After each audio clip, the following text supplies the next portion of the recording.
Oui, bonjour chers téléspectateurs, nous sommes bien sur Eurotech TV, bien sûr animé par Mia Pedra, cette émission All Africa.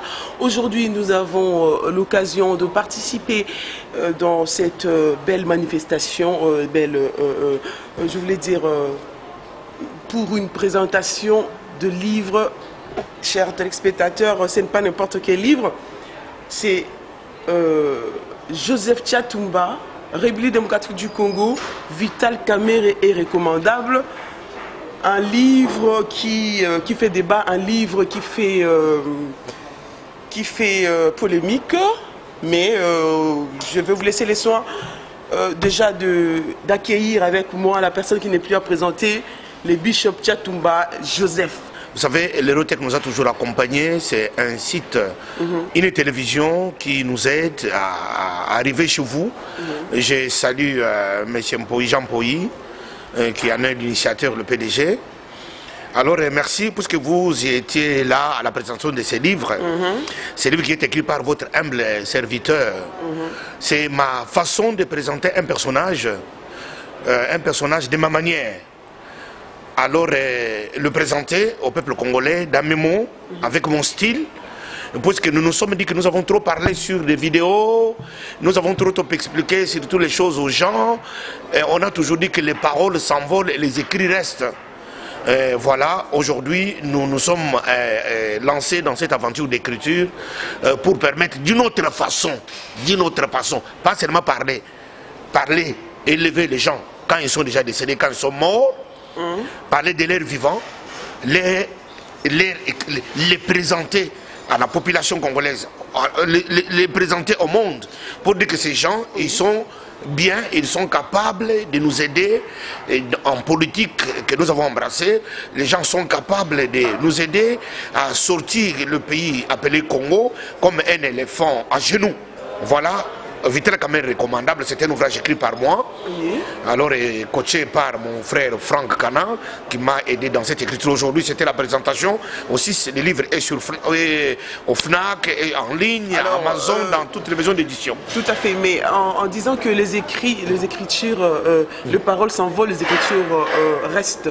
Effectivement, vous n'avez pas peur de pouvoir laisser quelques écritures, parce que j'aime bien, bon, laissez votre écriture aussi, parce que M. Vital Kamerhe avait écrit aussi un livre, parce qu'un livre c'est quand même quelque chose. Pourquoi vous avez cette idée? Et pourquoi c'est pas...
Il y a mille et une manières. Il y a mille et une manières de pouvoir présenter quelqu'un aux électeurs, je sais pas, à la population ou à l'Afrique et tout ça. Mais pourquoi écrire un livre? Parce qu'aujourd'hui, sur les nets, dans des télévisions, dans des radios, tellement qu'on parle trop de lui, peut-être ça peut créer des bruits. Les gens risquent de ne pas bien appréhender les personnages. C'est de cette façon-là que nous avons voulu faire autrement présenter Vital Kamerhe. Ce n'est pas parce que, comme vous voulez vous frotter vers une personne connue pour profiter aussi de cette notoriété de M. Vital Kamerhe. Mais de toute façon, laissez-moi finir la question. Oui. Voilà. Et parce que Tchatumba, bon, on le connaît, Tchatumba, Zamutalo Baratro, Tchatumba Moutabou, maintenant, en quête de la notoriété ou en quête d'un avenir un peu plus sûr par rapport à ce que vous faisiez en tant que combattant, mais aujourd'hui vous vous êtes dit, mais voilà, je veux me frotter vers une personne cadrée, une personne intelligente, une personne, par profit bien sûr. Non, non, pas profit. Vous savez, ce que tu as dit là, c'est frotter à un homme, une personne importante, c'est même mon idée, moi. Pas dans l'intention négative, dans l'intention positive. C'est-à-dire, prendre ce qui est à Vital Kamerhe, mais mettre aussi en valeur. Tu vois le problème? Parce que notre monde... Ah, vous voulez vous mettre en valeur aussi? Me mettre en valeur, parce que quand les bouquins, les livres, ce n'est pas n'importe qui. Quelqu'un peut faire facilement une vidéo, il peut s'asseoir, tu peux les recevoir, monsieur Jean-Paul, il peut faire le montage et filmer. Mais aller s'asseoir pour avoir, passer le temps, corriger, amender, changer des écrits, aller à l'imprimerie, aller financer d'abord l'opération. C'est une opération qui a coûté tellement cher. Alors, ce n'est pas de n'importe qui.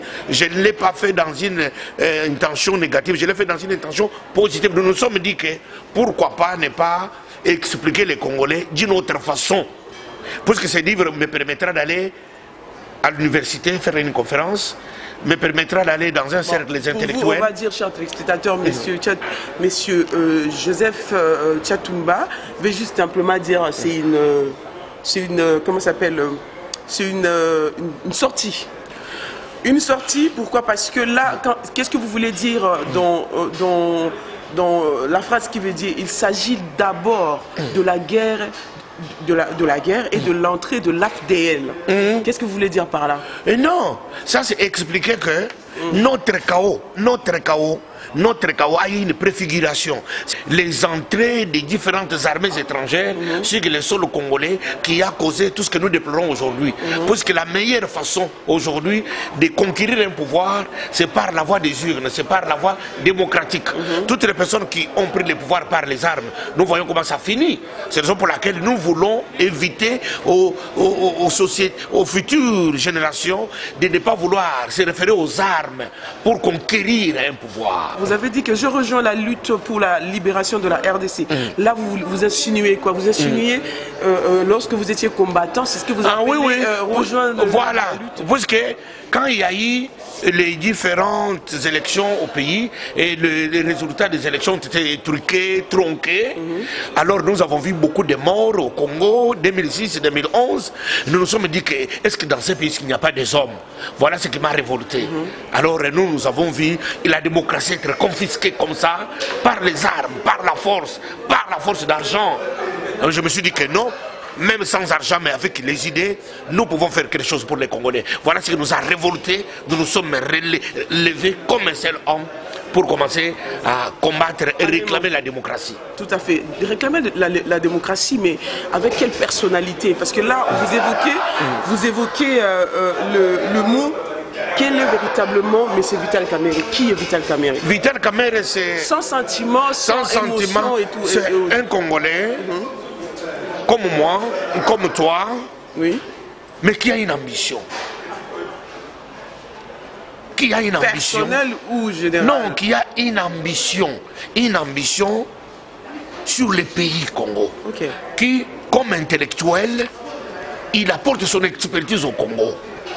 Alors pour que le Congo sorte de ce marasme imposé par la réalité de l'histoire. Nous nous retrouvons aujourd'hui pauvres, nous nous retrouvons aujourd'hui misérables, et pourtant un pays qui égorge des richesses en eau potable, des richesses en forêt, des richesses en sol et en sous-sol, des richesses même aux hommes, plus de 80 millions d'habitants. Tout ça, c'est énorme pour qu'un pays comme ça s'élève et devienne un grand dans les concerts des nations. Mais le pays est pauvre, relégué aujourd'hui derrière tous les autres pays selon l'indice de développement humain, un pays pauvre. Mais quelle est votre expertise, monsieur Joseph Tchatumba? Votre expertise par rapport au nœud même, au nœud du problème de la République démocratique du Congo? Parce que jour d'aujourd'hui, quand on ne change pas le système et qu'on change le président, le malheur ou le problème, le mot serait le même. Quel est le nœud que le peuple congolais, quel est le nez que le peuple congolais pourrait dénouer aujourd'hui pour pouvoir apporter déjà ce changement que vous, le vent du changement que vous amenez à travers M. Vital Kamerhe et vous-même et autres. Le nez du problème est que ce peuple-là a une soif. Le peuple a un désir. Comme le désir de manger le pain, comme le désir de boire de l'eau, le peuple a un désir. Le désir principal de ce peuple congolais-là, c'est de voir leur pays être démocratisé. Non, le nœud du problème. Le nœud du problème, c'est ça. Le nœud du problème, les peuples veulent la démocratie. Qu'est-ce que vous apportez comme solution? J'apporte un homme qui a une expertise, qui a une vision, qui a un projet de société. Aujourd'hui, tout le monde veut devenir le président de la République parce qu'il est allé copier sur un syllabus certains écrits. Il dit que voilà mon projet de société. Que lui, il est incapable de les chiffrer, incapable de l'expliquer, incapable de dire ce projet de société devant les hommes. Tout à fait. Alors, est-ce que vous avez quelques lignes de ces projets de société? Mais toutes. Non, c'est écrit ici. République démocratique du Congo, Vital Kamerhe recommandable, est une juste présentation d'un homme disposé à venir au secours des Congolais. Voilà. Mais le phrasé les projets de société, quand Vital Kamerhe est en train de décrire d'abord la situation de notre forêt, il dit ceci: nous avons une forêt, deuxième après l'Amazonie, deuxième grande forêt, deuxième après l'Amazonie. Nous pouvons faire de cette forêt-là une richesse pour résoudre les problèmes de réchauffement climatique. Tu vois, il parle déjà dans ce sens-là. Vous avez aujourd'hui un problème de réchauffement climatique, mais nous avons une forêt qui peut aider l'humanité. Et puis, deuxième dimension, Vital Kamerhe est en train de parler de 120 millions de terres arables. Il dit que nous sommes plus grands que la Chine. Alors cette terre arable, 120 millions, peut nourrir des milliards d'habitants de la planète. C'est-à-dire, cette expertise-là, c'est tout un projet, une grande vision de la société.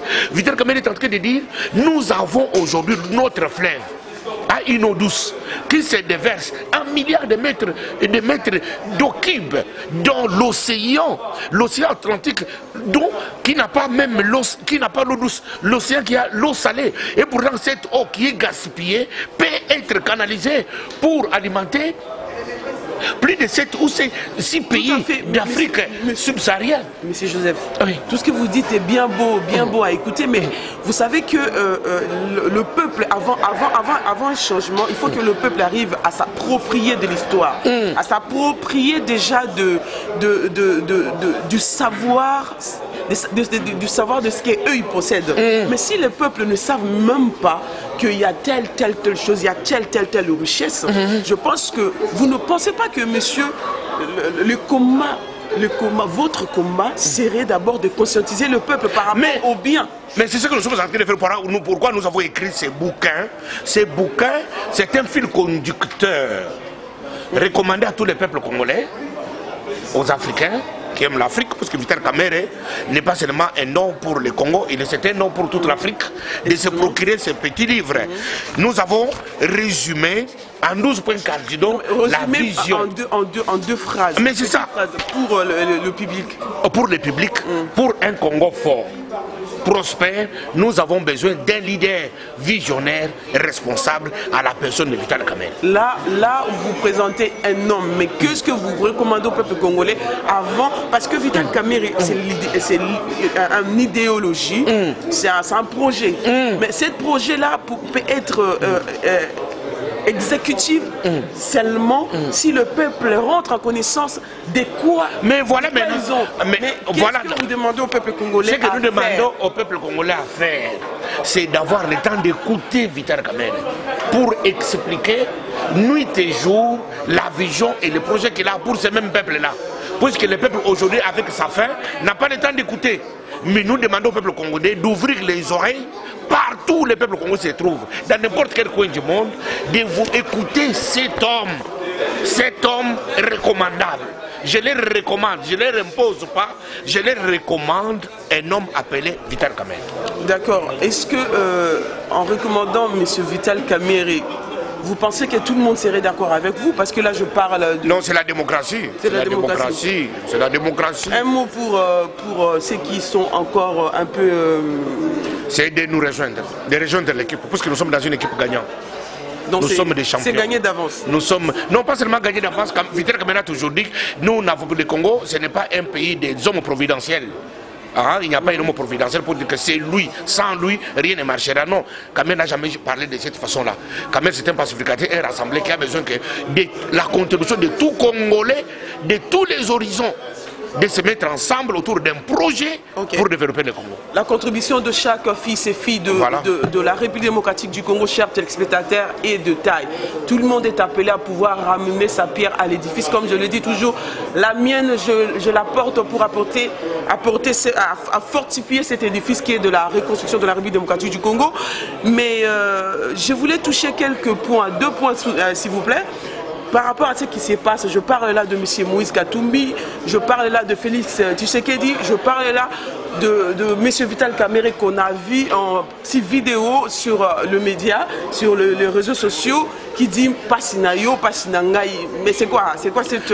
Mais ce que j'ai dit à certains Congolais, c'est ce jour-là que le peuple congolais, par l'intermédiaire de ces 3 leaders, ont signé un pacte. C'est un pacte de non-trahison. Quel pacte? Parce que quand on dit pas Sinayo, pas Sinanga, ça veut dire que toi, avec moi, nous entrons dans une alliance. Cette alliance de non-trahison. Les Congolais et le politique congolais ont connu beaucoup de temps de trahison. Les gens ne respectent pas leurs paroles données. Ils croient que lorsque toi tu me trahis, toi tu vas gagner parce que tu as eu une maison, tu as eu une voiture. Mais maintenant, cette fois-ci, mettons des voitures de côté, mettons des maisons de côté, regardons les peuples congolais. Les peuples congolais espèrent en nous. Nous sommes les leaders. Nous devons montrer le modèle de l'unité, le modèle d'être ensemble pour communiquer à ces peuples-là les savoirs être ensemble. Les savoirs être ensemble, chers téléspectateurs, mais c'est un peu à côté de la plaque. Pourquoi? Parce que là, on parle quand on voit M. Félix Tshisekedi, on voit le papa Tshisekedi, on voit l'UDPS. L'UDPS était d'accord pour le dialogue. Mais quand vous dites pas Sinabiso, cela veut dire aujourd'hui l'opposition, le dynamique de l'opposition, machin citoyen, vous êtes d'accord pour le dialogue? Non, le Congo est bon dans sa diversité, c'est ça même la démocratie. Il n'est pas dit que comme IDPS et Félix Tshisekedi, ils sont pour le dialogue, ils deviennent les ennemis de ceux qui sont contre le dialogue. Non, c'est ces clivages-là qui ont détruit. Nous considérons que dans la démocratie, on peut avoir beaucoup de diversité d'idées, mais l'objectif est commun. Nous avons un seul objectif, c'est le respect de la Constitution. Ça, même ceux qui prônent le dialogue, ils sont en train de militer pour le respect de la Constitution. Même ceux qui sont contre le dialogue, ils sont pour le respect de la Constitution. C'est ça notre ligne commune. C'est ça notre lutte commune. Et Etienne Tshisekedi, et Félix Tshisekedi, et de Moïse Katumbi, c'est ça notre lutte commune. Tous prônent le respect de la Constitution. Ça, tout le monde est d'accord. Article 64. Oui, article 64. Mais si l'article 64 n'est pas respecté par Monsieur le Président Joseph Kabila Kabange aujourd'hui, quelle est votre porte de sortie? Nous nous sommes dit, si en face de nous, comme l'article 64 donne la possibilité de résister aux individus, aux groupes d'individus, nous allons le faire, nous allons résister par des voies démocratiques. Pas des armes? Non, ça c'est des temps à donner, parce que la Constitution congolaise ne donne pas l'autorisation à quiconque de prendre le pouvoir par les armes. Un mot à ajouter? Le mot ajouté, c'est seulement Vital Kamerhe est recommandable. Très chers téléspectateurs, c'était bien sur Erotech TV dans l'émission All Africa animée par Mia Pedra. On est ensemble. Vous savez que la République démocratique du Congo, chers téléspectateurs, a besoin de ses fils et filles. L'expertise véritablement, et que les gens se lèvent véritablement pour ramener ce changement. Comment ramener le changement sans pouvoir connaître déjà ce qu'on possède? J'appelle déjà à nos chers compatriotes de la République démocratique du Congo de pouvoir s'élever dans ce sens. Déjà, yebata balaba la place au fandara, yeba maya ya kwango ezalaka wapi, munoko nini eloba marana na Congo na biso.